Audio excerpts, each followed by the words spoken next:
Welcome to the Serendipitous Rebel podcast. I'm Wendy. And I'm Krystal. We're business coaches and retreat hosts for bold, purpose-driven women who are ready to build businesses that actually fit their lives. This podcast is for the authentic, rebellious entrepreneur who's done playing by everyone else's rules. We know what works because we've lived it, coached it, and savored the journey. Join us for real talk on business, life, and everything in between.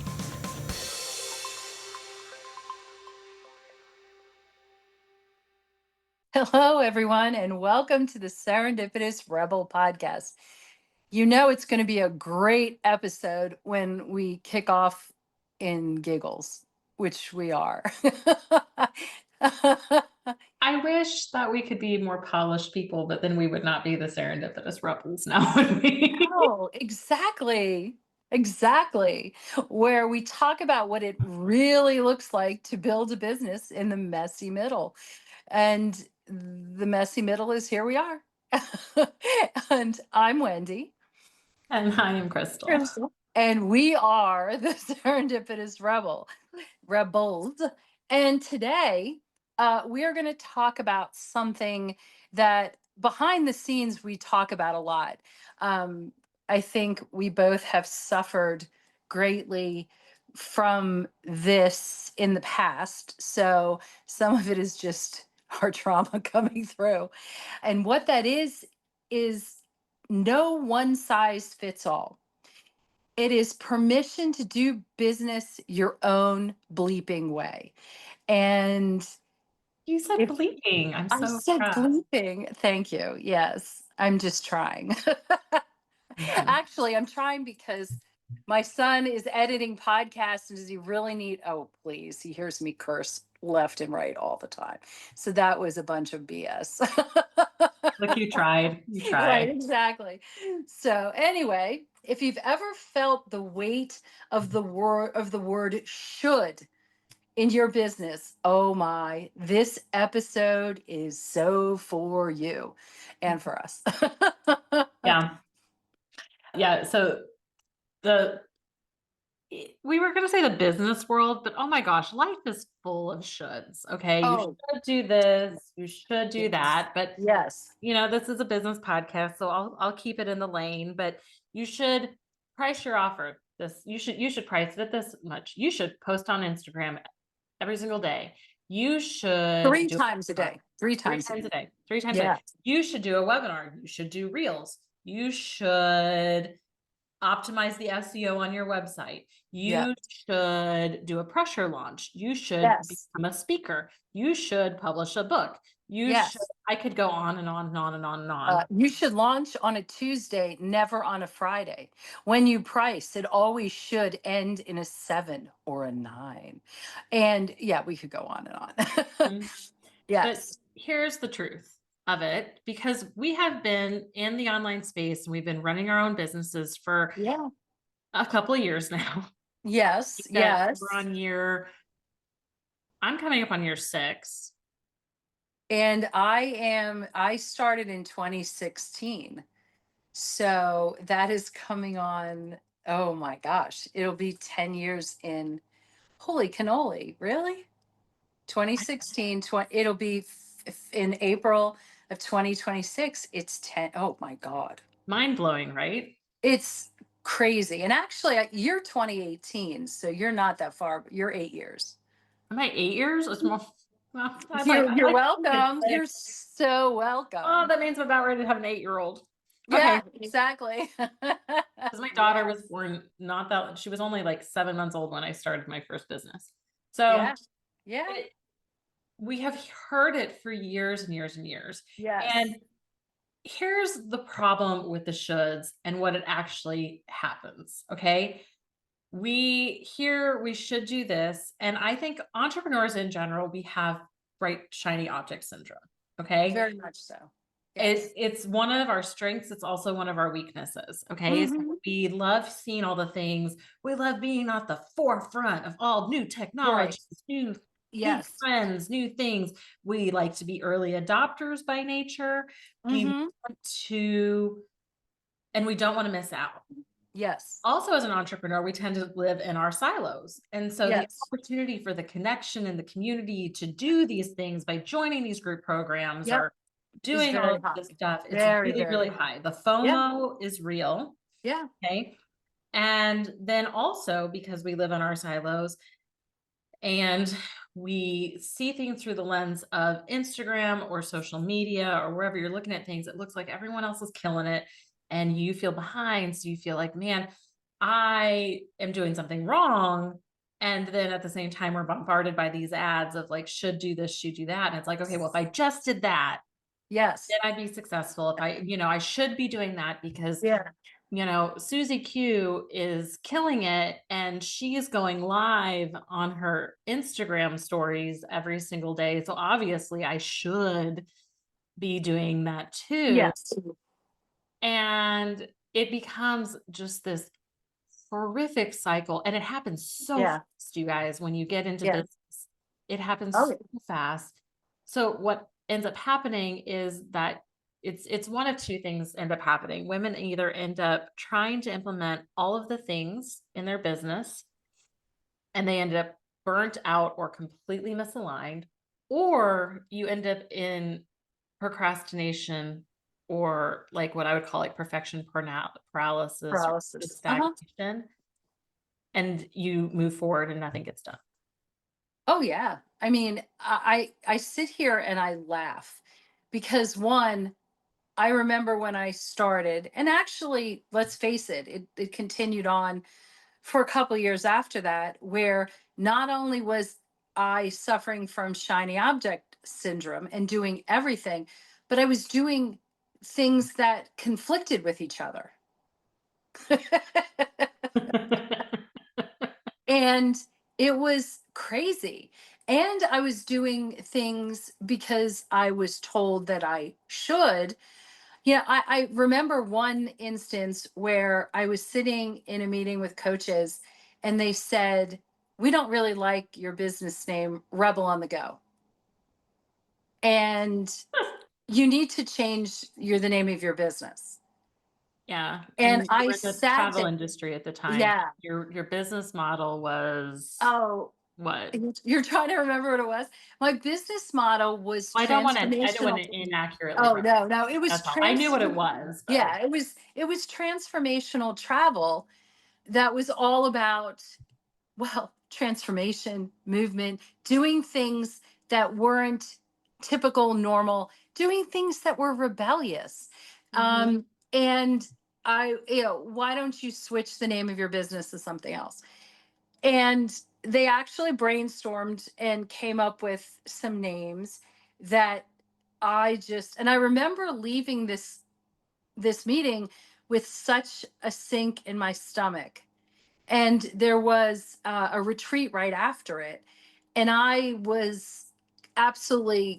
wasn't present at the entire meeting because, yeah, anyway. And that was definitely a should. Well, because there's more. I'm gonna pick at the scab a little bit. You can tell me to like stop. I remember when this happened.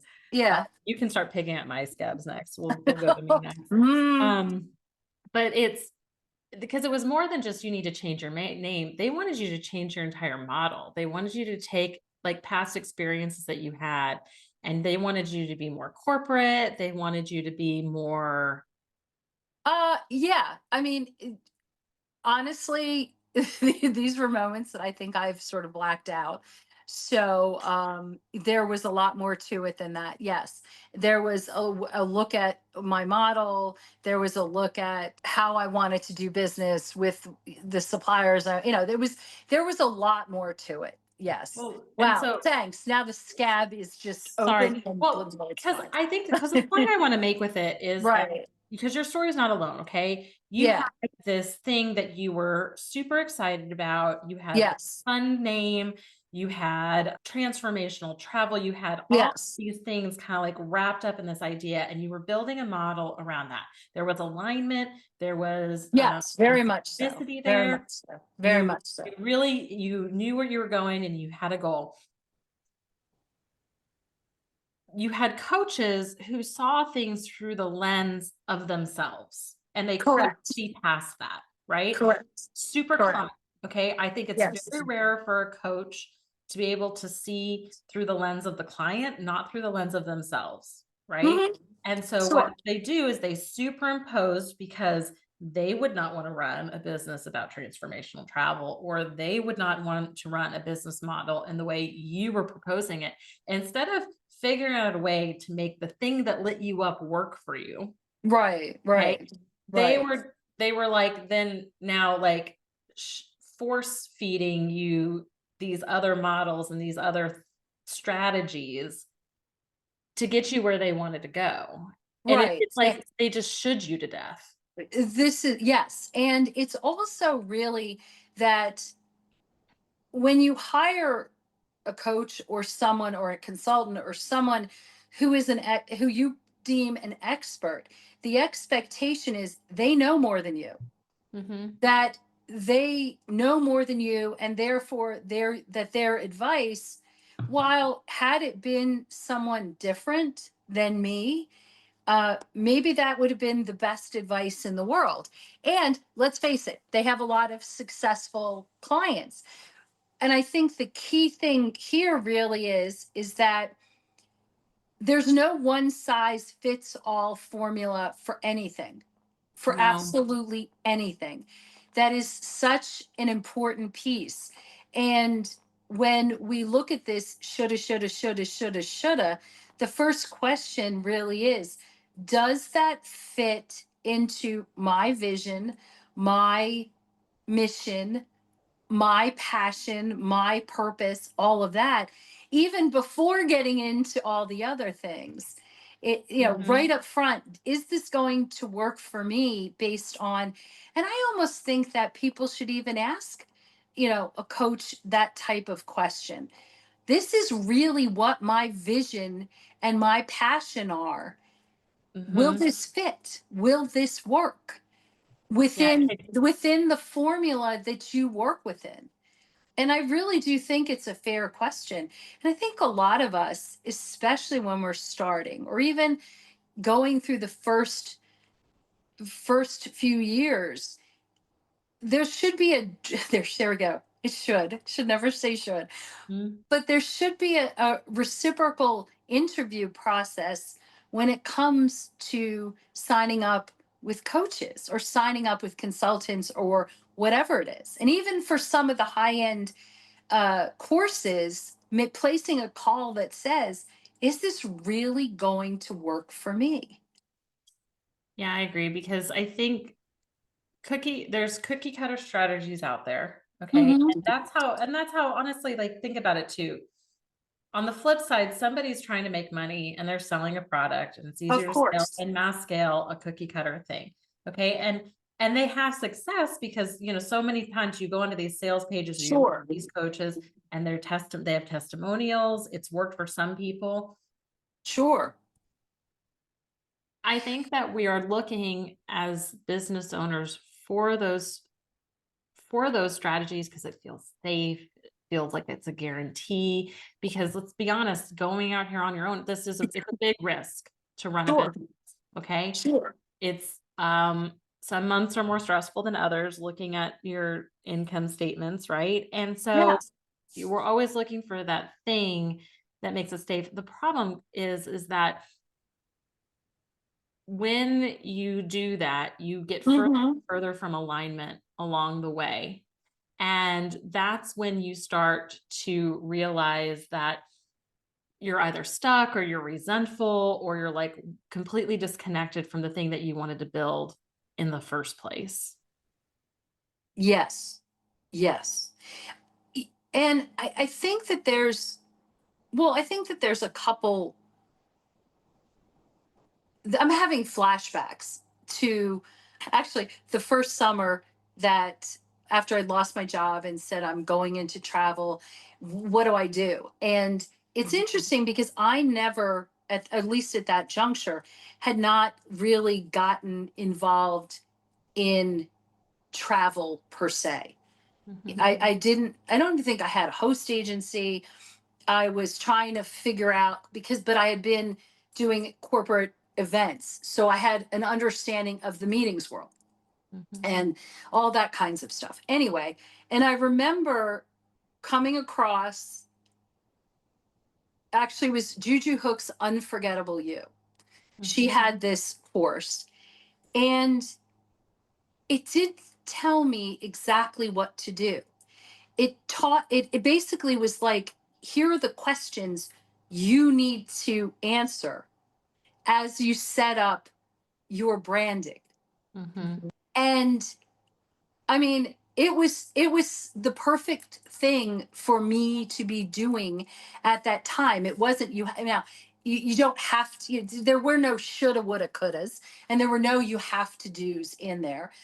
There were industry standards to help you follow what is of the norm, but nothing that couldn't be squished and maneuvered, and I'm using my hands to mold and sculpt that kind of thing into what, because it was about branding. Every brand is different. So anyway, and I think that for me, that was such a wonderful piece to take, course to take at the outset, because it and we talk a lot about foundational things, but that was such an important foundational piece. It wasn't what color do you need for your website, or what logo do you want. It was the stuff that really made you think and matter. Um, and I do think there are certain courses that really are great for anybody who's trying to run a business. Mhm. And I would definitely encourage people to seek out those foundational coursework or courses. How do you know about setting up a business, setting up your systems, all of those things that really can help you. And as you said, it's like getting into, when it starts taking on um the, say, like an influencer's, Mhm. their system that has to be their way or the highway, that brings back some flashbacks. Some flashbacks. Yeah. Yeah.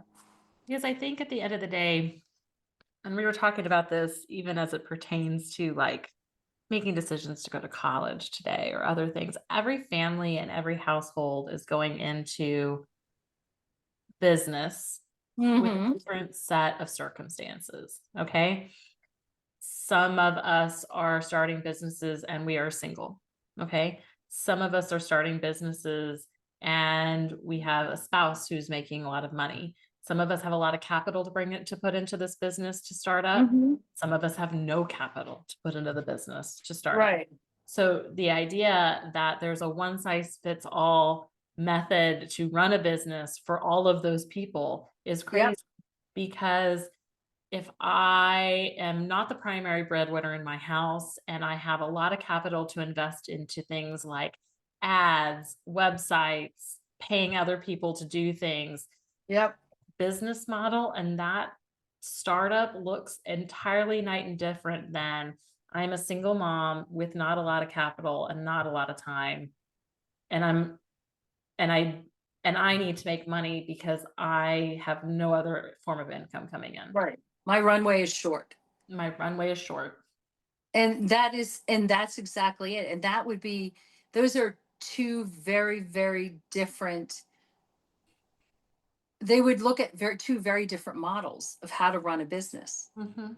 And even I would go as far as to say is, if I was the single mom who had a short runway, I might even take, oh, can't believe I'm going to say this. I would even say, table your passions and Mhm. look more, how can I ramp up, and even my vision and my mission. Hey, that's where you look at your skills and you're Mhm. like, what, how can I best use my skills, even though it may not be exactly what I want to do? I can do that long term. Correct. It's all, and this is where I think the need for, I think it's also confidence and listening to your gut. I know you're looking like I was going to say that. No, I was. But go ahead, and then I'm gonna. Yeah, but just feeling Yeah, confident that you can listen to what your gut says and you can feel something. Most of the time, we can feel when things aren't exactly the way we want them to be. And it's also the understanding that the cost sunk fallacy hmm of I've committed so much time and effort. I just have to keep going. When really, I mean, we're the queen of pivots. And yeah, I am so bleeping proud of that because if something isn't aligned with the way, whether we want it to be or we need it to be, maybe it's a seasonal thing. We, you know, yeah, you go with, you go with what you have. And if you have to make some changes, you just run with it. yeah. Um, So I think I have two things to that. okay. One, absolutely yes to all the pivots, because one, I think that in our guts, we as people know if we are trusting of our intuition and we have cultivated that sense of trust within ourselves, okay, which is Yes. a whole other ball of wax, I recognize. But if you can cultivate your own sense of intuition, you start to understand really fast if this is a good thing or not a good thing. Correct. I think that that takes skill over time. None of us get it right at the beginning, but I am so freaking proud of us, to your point, when we really get very intentional and Mm-hmm. granular about, is this working? Let's do a gut check, that we're not going to drag this out unnecessarily and put ourselves through a lot of unnecessary heartache for Mm-hmm. the sake of, all for the sake of should. We Yep. pivoted out of a membership that was making money and had a lot of great potential, but it was not in alignment.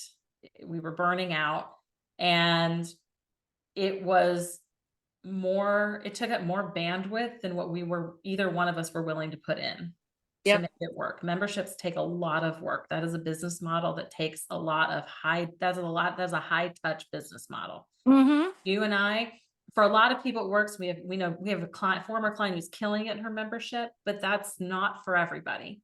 Mm-hmm. The idea that we would pivot out of something that was working technically, that was making a little bit of money, that was growing, I think was crazy to a lot of people. Mm-hmm. But honestly, I look back and that was been what, 4 years now since we've closed that down, 3 years. And I Yeah. regret that decision, not a minute of it. And then two, to the confidence piece of it, because we have to talk about savor at some Yeah. point. Oh. Um, I think that a key part of Savor, so Savor, for those of new listening to the podcast, and we'll link to the show notes, we have a whole podcast episode about this. Savor is our foundational framework at Serendipitous Rebel. It's an acronym that stands for step out of your comfort zone, align with your passion and purpose, venture under your own power, open with community and connection, unwind with self-care, and ritualize gratitude and celebration. Very good. Thank you. You know what? I would like every listener, but my goal is that every time I rattle that off in a podcast episode, the listener is like, yeah, we know, Krystal. But Yeah. step out of your comfort zone. Okay. It is uncomfortable to run a business your way, because literally no one else is doing it the way you would do it. Not exactly, anyway. You No. got your Well, lips, yeah. you got your lips kind of like, I don't know about that. No, I'm thinking about it. And I think that just by the very nature of being an entrepreneur, by the very nature, you're out of your comfort zone. Yeah, and I think Um, you're not doing something quite right. exactly. Exactly. Exactly. And I love using this particular, well, the first letter of the acronym. When you think about it, is every time that you're following a rule or a shoulda that isn't working for you or doesn't feel right, question it. Stop yourself and ask yourself, is this working for me? Does Mhm. this bring me joy? Does this feel good? Does this allow me to hit whatever goal it is that I'm striving for? And sometimes part of the answer may be yes, sometimes part of it may be no, but it's giving you the opportunity to really drill in and commit yourself. Sometimes you can say to yourself, or you can really commit to, this isn't exactly me, but it's serving my purpose right now. And Yeah, and we're good with that. yeah, you can We live in compromise that there. world too. Well, and I would say also to add to that, Uh-huh. alternatively, Yeah. as an entrepreneur, ev everybody around you, or maybe it's just me, a lot of people around you are going to question what you're doing. Oh God, yes. Are you sure this is the right call? Are you sure you shouldn't do it this way? Are Oh you my gosh. sure that's a good idea? When I told people that we were flipping to this model of like, we only Yeah. do coaching and retreats, are you sure that's a good idea? And on cruise ships. And we're doing, oh yeah, and we do our retreats on cruise ships. Are you sure that's a good idea? Yeah, you sure that's Um, the way that should be? are you sure? Or, when we said we're not going to do hot seats on our mastermind, are you sure that Everyone does hot seats. everyone Let's does do hot seats? hot seats. It Ah, takes a lot of confidence, um, a lot and of belief. chutzpah and belief Yeah. to really know. And this is where the alignment piece comes into it. So the A, okay, the venture under your power, you got to do the thing. And then you got to put in all those other touch points to keep you tethered to reality, the unwind with self-care, the community, the gratitude piece. But that S and that A piece are so pivotal here, because if you know for sure this is an alignment, feels good, this serves, and alignment also means financially in alignment. Okay. You can run the numbers and you have the business plan and you can look and you can say, I can make it work and this is how I can make it work. Okay. Hmm. And then you have to have the confidence and the courage to do it and Hmm. do it uncomfortably. Okay. Yes. And if you can put those things in place, that's building a business that works for you, not trying to follow someone else's blueprint and trying to fit your round peg into someone else's square hole. Hmm. What popped into my head just now is, okay, here's the pushback.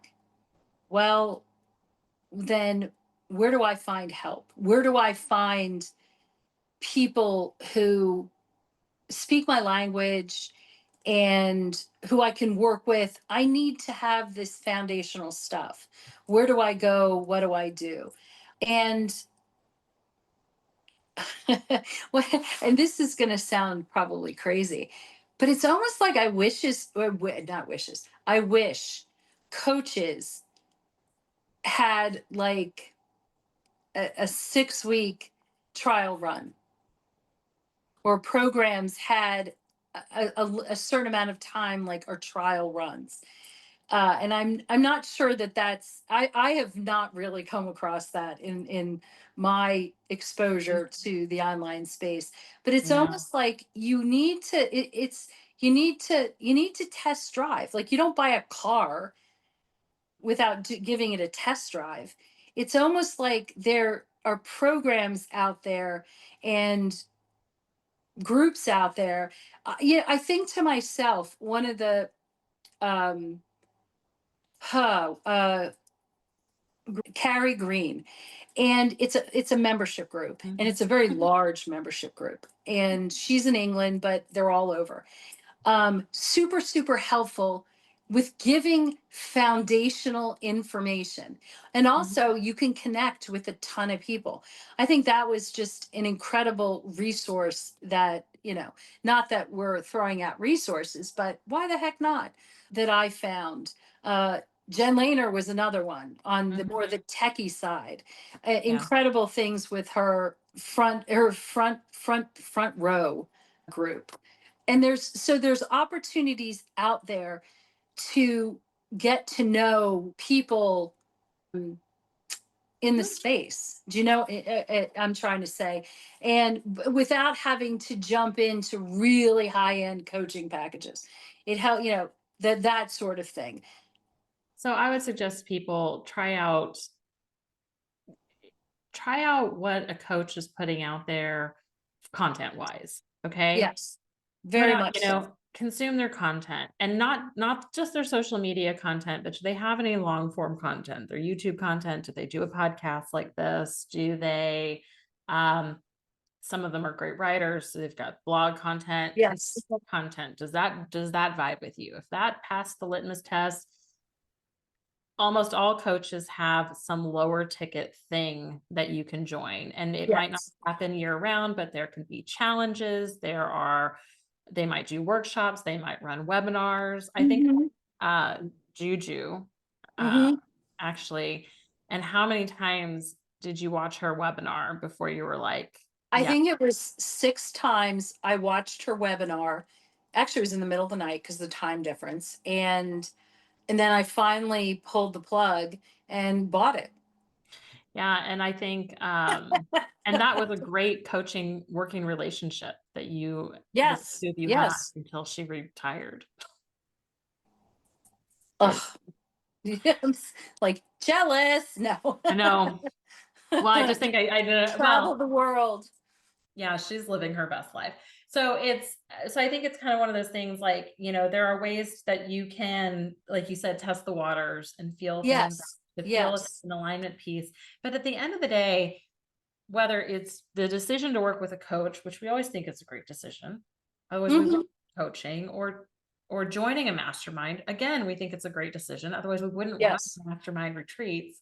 Um, it or a course or anything that you want to do in your business, you have to know these two things. One, you have to ask yourself if this program is in alignment with the kind of business you want to build. Yes. Okay.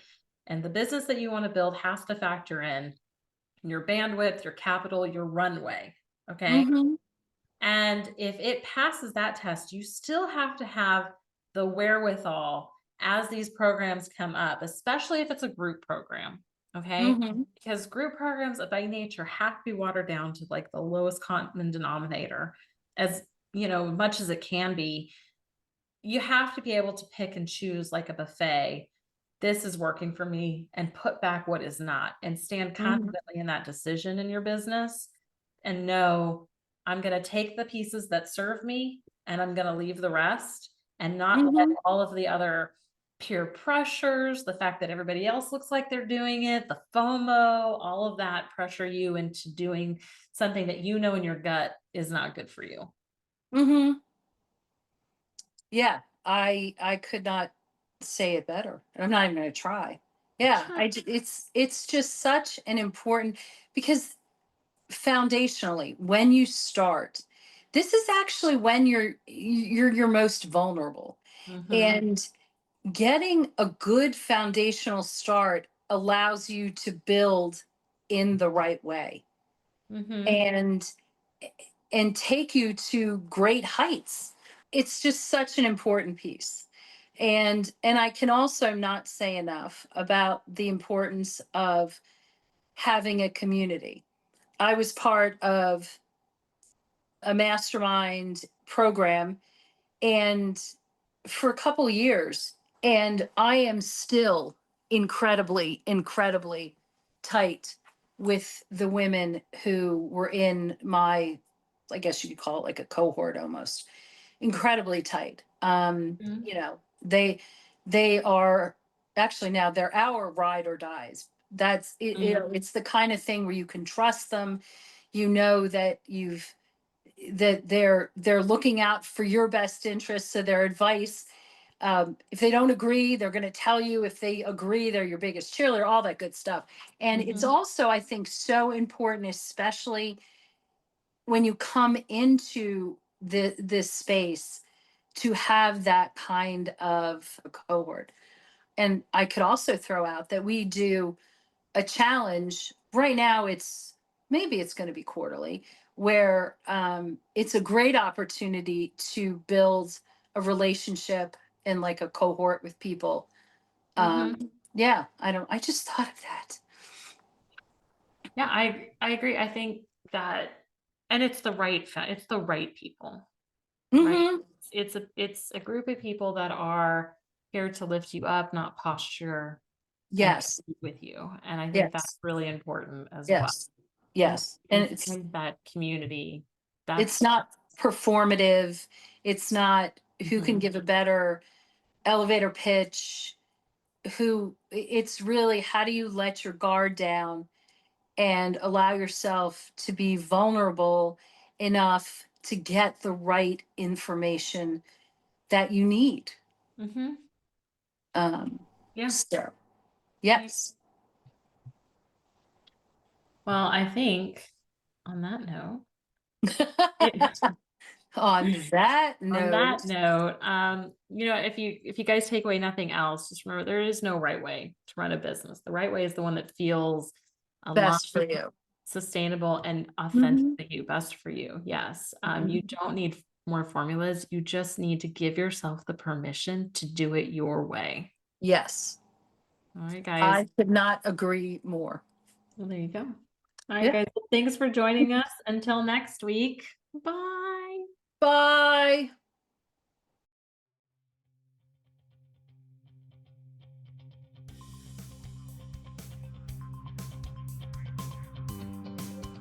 Thanks for listening. Be sure to subscribe and leave us a rating.